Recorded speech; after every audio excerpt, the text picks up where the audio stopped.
Musisi Erdian Aji Prihartanto alias Anji positif mengonsumsi narkoba jenis ganja. Hingga kini Anji masih diperiksa intensif di Mapolres Metro Jakarta Barat.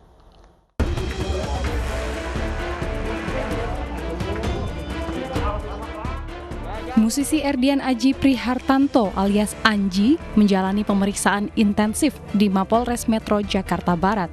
Sementara itu berdasarkan hasil tes urin, mantan vokalis Drive ini dinyatakan positif mengkonsumsi narkoba jenis ganja. Adapun hasil dari swab tes, Anji negatif COVID-19.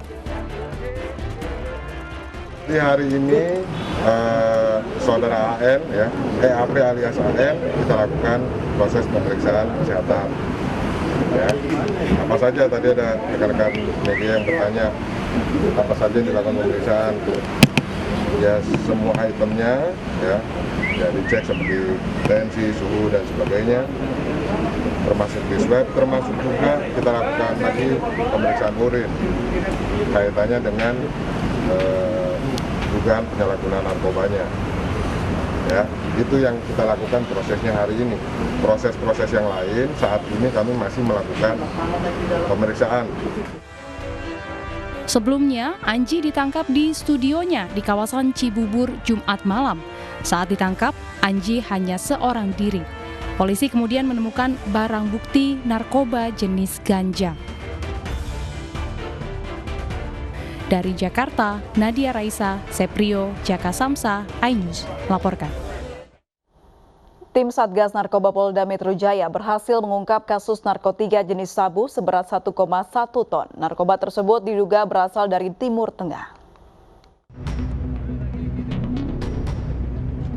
Satuan Tugas Narkoba Polda Metro Jaya menangkap 7 tersangka kasus peredaran gelap narkotika jenis sabu.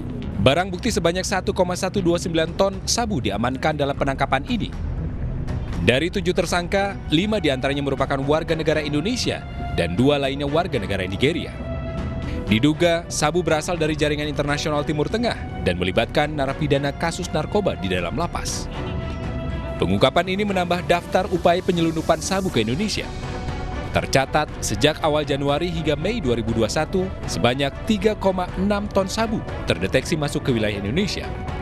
Di mana beberapa waktu yang lalu kita juga sudah mengungkap kurang lebih 2,5 ton. Ini juga melibatkan jaringan Timur Tengah dan juga melibatkan pelaku dari lapas. Jadi kalau kita lihat dalam waktu 1 bulan ini kurang lebih hampir 3,6 ton ya. Ketujuh tersangka beserta barang bukti diamankan di 4 lokasi di kawasan Bogor, Jakarta, dan Bekasi. Para tersangka dikenakan pasal 114 ayat 2, subsidiar pasal 115 ayat 2, Undang-Undang Nomor 35 Tahun 2009 dengan pidana maksimal hukuman mati. Dari Jakarta, Kevin Pakan, Dimas Winardi, Jaka Setia, iNews melaporkan.